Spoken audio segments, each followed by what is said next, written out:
인간은 만물의 영장이라 부를 만큼 이 세상 만물 중 가장 특별하고 귀한 존재입니다. 인간은 하나님의 형상을 닮은 존재로 창조되었기 때문입니다. 하나님은 인간에게 하나님의 형상을 부여하심으로 인간의 아버지가 되시고, 인간은 하나님의 형상을 완전하게 닮은 만족스러운 자식이 되었습니다. 하나님과 인간은 부모와 자식의 관계로 이루어졌습니다. 인간이 닮은 하나님의 형상이란 무엇인지 두 가지를 말씀드리겠습니다. 첫째, 영원한 생명입니다. 영원한 생명은 공간과 시간의 차원을 넘어선 하나님만이 소유하신 생명으로 죽지 않는 무한하고 끝없는 생명입니다. 창세기 2장 7절에서 여호와 하나님이 땅의 흙으로 사람을 지으시고 코에 하나님이 생기를 불어넣으셨다는 말씀으로 하나님의 영원하신 생명을 인간에게 물려주셨음을 증거하고 있습니다. 요한에슬레는 그의 설교에서 하나님의 형상 중 자연적 형상을 담도록 하심으로 영원한 생명을 인간에게 주셨고, 정치적 형상을 담도록 하시어 인간이 만물을 다스릴 수 있도록 하셨으며, 도덕적 형상을 담도록 하심으로 진선미애의 좋은 성품을 인간이 발휘할 수 있도록 해주셨다고 주장했습니다. 이렇게 요한에슬레도 하나님께서 영원한 생명과 좋으신 성품을 인간에게 물려주셨음을 확실하게 증거했습니다. 이제 인간을 하나님의 형상을 닮은 존재로 창조하신 이유 세 가지를 설명드리겠습니다. 첫째, 영원한 생명을 인간이 담도록 창조하신 이유는 인간도 하나님처럼 영원히 살기를 원하셨기 때문입니다. 하나님의 자녀로서 하나님과 함께 죽지 않고 영원히 살 수 있도록 인간에게도 죽지 않는 영원한 하나님의 생명을 부여하신 것입니다. 둘째, 좋으신 성품을 인간이 담도록 창조하신 이유는 인간도 하나님처럼 행복하게 살기를 원하셨기 때문입니다. 행복하게 살려면 성품이 좋아야만 가능합니다. 하나님은 행복하신 분인데 그 이유는 좋으신 성품을 소유하셨기 때문입니다. 하나님은 인간이 행복하게 살려면 반드시 하나님께서 소유하신 좋으신 성품으로 살아야 한다는 것을 아셨습니다. 그래서 인간도 하나님처럼 행복하게 살기를 원하셨기 때문에 인간에게 좋으신 성품을 담도록 창조하신 것입니다. 셋째, 인간과 함께 영원히 행복을 누리며 살 수 있는 하나님의 나라 낙원을 이룩하시기 위해서입니다. 하나님을 닮은 인간들이 좋은 성품을 실행하며 영원히 살아갈 수 있다면 그것은 곧 하나님의 뜻이 이루어진 하나님의 나라 낙원이 될 수 있습니다. 그래서 하나님은 천지 만물을 창조하신 후 그 완성으로 하나님의 형상을 닮은 인간을 창조하신 것입니다. 하나님의 영원한 생명을 소유한 인간들이 하나님의 좋으신 성품을 발휘하여 행복하게 하나님과 함께 영원히 사는 낙원을 이룩하시는 것이 곧 인간을 창조하신 하나님의 뜻이며 하나님의 계획이고 하나님의 목적입니다. 이것이 곧 하나님의 소원이며 하나님의 꿈입니다. 그러나 인간은 하나님의 뜻과 목적을 벗어나고 말았습니다. 죄를 헬라어로 하마르티아라고 합니다. 그 뜻은 화살을 쏘았는데 관역을 맞추지 못했다, 목표를 벗어났다는 뜻입니다. 인간은 하나님의 뜻과 목표를 벗어나고 말았습니다. 마귀는 인간이 하나님의 형상을 닮은 하나님의 자녀로 창조된 것을 못마땅하게 여겼습니다. 마귀는 인간으로 하여금 하나님의 나라 낙원을 이룩하는 데 쓰임받을 수 없도록 만들었습니다. 인간이 하나님의 형상을 잃어버리도록 타락시켜 놓고 말았습니다. 하나님의 형상을 잃어버린 인간은 하나님의 자녀로 살아갈 수 없게 되었습니다. 인간은 하나님께서 의도하신 창조의 계획과 목적에 합당하게 쓰임받을 수 없는 존재가 된 것입니다. 그야말로 하마르티아, 하나님의 목적에 다다를 수 없는 타락한 인간, 죄인이 된 것입니다. 성경은 그것을 선악과를 범했다고 상징적인 표현으로 창세기에 기록하고 있습니다. 하나님께서 뜻하신 목표를 벗어난 타락한 인간을 향하여 창세기 3장 19절에 너는 흙이니 흙으로 돌아가라고 하셨습니다. 하나님의 형상을 닮은 존귀한 하나님의 자녀가 타락하여 한 줌의 흙먼지에 불과한 하찮은 존재가 되고 말았습니다. 이런 안타까운 현실을 로마서 3장 23절에 모든 사람이 죄를 범하였음에 하나님의 영광에 이르지 못하더니 라고 기록하고 있습니다. 이로 인하여 하나님이 전혀 의도하지 않았던 불행하고 악한 인류의 역사가 시작되고 말았습니다. 이제 모든 인간은 타락하여 마귀의 형상을 닮은 악한 자가 되어 항상 마귀의 편에 서서 하나님의 뜻을 대적하고 타락한 삶을 살아가고 있습니다. 하나님을 기쁘시게 할 수 없으며 근본적으로 하나님과 함께 할 수 없게 된 것입니다. 그런 인간들을 향하여 예수님은 요한복음 8장 44절에 너희는 너희 아비 마귀에게서 났다고 말씀하셨습니다. 인간은 하나님이 주신 영원한 생명을 잃어버렸기 때문에 동물처럼 죽음으로 멸망하는 유한한 존재가 되고 말았습니다. 하나님이 주신 좋으신 성품을 상실한 인간은 하나님이 뜻하신 목적과는 정반대인 비극과 절망과 슬픔, 악행과 불행이 가득한 세상을 만들어 놓았습니다. 토마스 무어는 유토피아라는 책을 써서 당시대 사람들에게 행복한 세상인 유토피아를 추구하도록 꿈을 심어주려 했습니다. 이 책에서 토마스 무어는 신앙심을 발휘하여 관용적이고 남녀가 평등하며 경제적 불평등이 없는 이상적인 국가를 만들어야 함을 강력하게 주장했습니다. 인간이 서로 이해하며 사랑하고 돌보아줌으로 행복하게 사는 유토피아를 강조했지만 정작 그는 자기의 주장과는 다르게 가톨릭 신자로서 개신교인들을 악랄하고 잔인하게 핍박하고 영국 국교의 설립을 반대하다가 사형을 당했습니다. 토마스 홉스는 인간의 사회를 연구하다가 인간에 대한 정확한 결론을 얻었습니다. 그것은 곧 모든 인간은 본성이 악하기 때문에 동물과 마찬가지로 서로가 서로를 적대시하며 악하게 살아갈 수밖에 없는 상태에 처해 있다는 것입니다. 강력한 제도나 법이 없는 상태, 즉 자연 상태의 인간은 정글의 법칙에서처럼 만인에 대한 만인의 투쟁을 통해 힘이 강한 자만이 살아남을 수 있으며 평상시에도 인간은 인간에 대해 서로가 서로에게 적대시하며 으르렁대는 늑대와 같다고 했습니다. 모든 인간들이 다 함께 행복하게 살아야 함을 주장하는 공리주의자들 역시 모든 인간의 내면에 아주 강력한 이기적 탐욕과 악함이 본능으로 숨어 있음을 너무 잘 알았습니다. 그렇기 때문에 공리주의 이론을 널리 펼치기 위해 최대 다수의 최대 행복을 추구한다며 공공의 이익이라는 구호로 가면을 쓰고 인간 본성인 이기적 탐욕과 악함을 숨기고 또 숨겼습니다.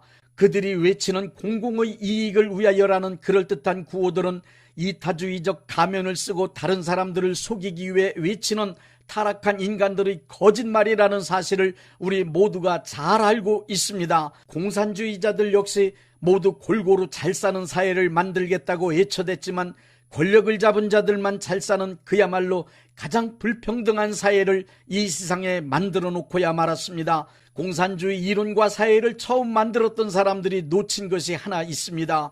그것은 인간은 타락한 존재들이기 때문에 본성이 이기적이며 악하고 거짓된 존재라는 것입니다.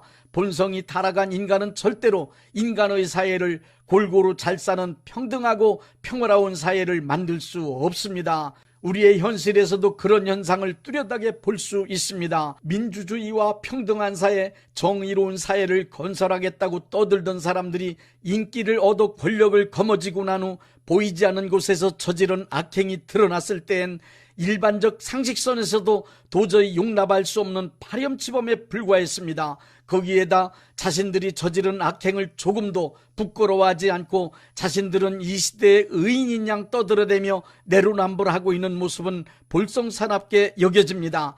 여야를 막론한 정치인이든 법률가든 경제인이든 시민운동가든 할 것 없이 그들이 내걸고 외치는 주장이나 겉으로 드러난 그들의 모습이 아무리 훌륭하고 의롭고 선하게 보여도 숨겨진 진실이 드러나게 되면 그들 역시 타락한 인간들일 뿐입니다. 심지어 자신의 본성을 죽이고 신본주의로 살아가야 하는 종교 지도자들도 추종자가 많아지면 어느 순간 악함, 교만 그리고 이기주의적 탐욕으로 가득 찬 채 하나님도 못 말리는 사이비 교주로 타락한 모습을 얼마든지 볼 수 있지 않습니까? 인간은 인류의 평화 그리고 생명 존중을 외치면서 사람 죽이는 전쟁을 끊임없이 벌여왔으며 핵무기를 만들었습니다.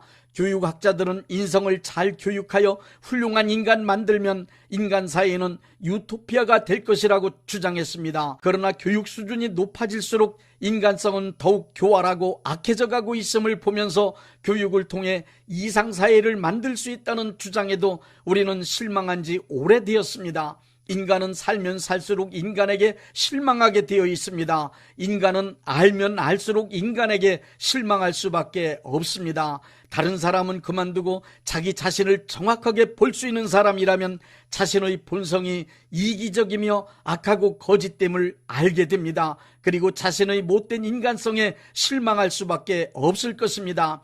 따라서 타락한 인간에겐 행복한 세상, 이상사회, 유토피아를 이룩할 가능성이나 희망이 전혀 없습니다. 심하게 말하면 국가나 사회는 고사하고 작은 가정 하나도 행복하게 만들 가능성을 가지고 있지 않은 것이 우리 인간입니다. 하나님의 형상을 상실한 타락한 인간들이 이기주의가 극복된 사랑과 평화가 넘치는 선하고 진실하고 정의롭고 행복한 이상사회를 만들겠다는 주장은 누가 외치든 모두 다 실현 불가능한 허구입니다. 인간에겐 그럴 만한 능력이 전혀 없습니다. 인간은 그 본성이 타락하여 마귀 닮은 죄인들이기 때문에 믿을 수도 기대할 수도 없는 존재들이니 인간에겐 그 어떠한 희망도 갖지 마십시오. 밀턴의 신라권에서 보여주듯 인간은 하나님의 형상을 잃어버렸기 때문에 낙원을 잃어버린 존재일 뿐입니다. 이 땅의 모든 인간들은 하나님의 형상을 상실하고 마귀의 형상을 따라 불행하게 살아갈 뿐 아니라 타인까지 불행하게 만들어 놓고 결국 죽음으로 비참하게 삶을 마감하도록 운명 지어져 있습니다. 인간은 하나님의 기대를 저버렸습니다. 인간은 하나님의 뜻을 저버렸습니다. 그럼에도 불구하고 하나님은 천지를 창조하실 때 세우신 하나님의 뜻과 계획을 포기하신 적이 지금까지 한 번도 없었습니다. 또한 인간이 하나님의 형상을 상실하고 하나님을 대적하며 타락한 마귀의 성품을 따라 죄인으로 살아가지만 하나님은 인간을 포기하신 적이 한 번도 없으십니다. 성경을 보십시오. 인간이 타락한 창세기 3장 이후 성경의 나머지 모든 부분은 하나님께서 타락한 인간을 구원하시는 내용으로 가득 차 있습니다. 타락한 인간에게서 마귀의 형상을 제거하시고 에덴 동산에 처음 창조하셨던 하나님의 형상을 닮은 인간으로 회복시키기 위하여 하나님은 지금도 계속 일하고 계십니다. 기독교 신앙의 목표는 모든 인류에게 예수님의 복음을 전해주어 하나님의 형상이신 예수님을 닮도록 만드는 것입니다. 하나님의 형상을 상실한 모든 인간들이 다시 하나님의 형상을 되찾게 되어 하나님 닮은 하나님 자녀의 위치를 되찾을 수 있도록 만들어주시는 것이 하나님의 소원입니다. 이미 하나님은 예수님을 통하여 그 길을 열어놓으셨습니다. 하나님께서 인간을 창조하신 목적도 타락한 인간을 구원하시려 예수님을 이 세상에 보내주신 목적도 오직 하나입니다. 그것은 모든 인간들이 하나님의 형상을 닮은 하나님의 자녀로서 신분을 회복하고 아버지 되신 하나님과 함께 영원하고 행복한 나라 하나님의 뜻과 이상이 펼쳐질 하나님의 나라를 이룩하는 데 있습니다. 하나님은 지금도 우리 모든 인간을 지극히 사랑하시며 존귀히 여기십니다. 그래서 한 사람도 멸망치 않고 모든 사람이 구원받게 되기를 기다리고 또 기다리시는 것입니다.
영혼의 복날 되어서 주 함께 하실 때 그 평화 내게 깃들고 주의 꽃피네 주의 영광 빛난 광채 내게 비춰주시옵소서 그 밝은 얼굴 위에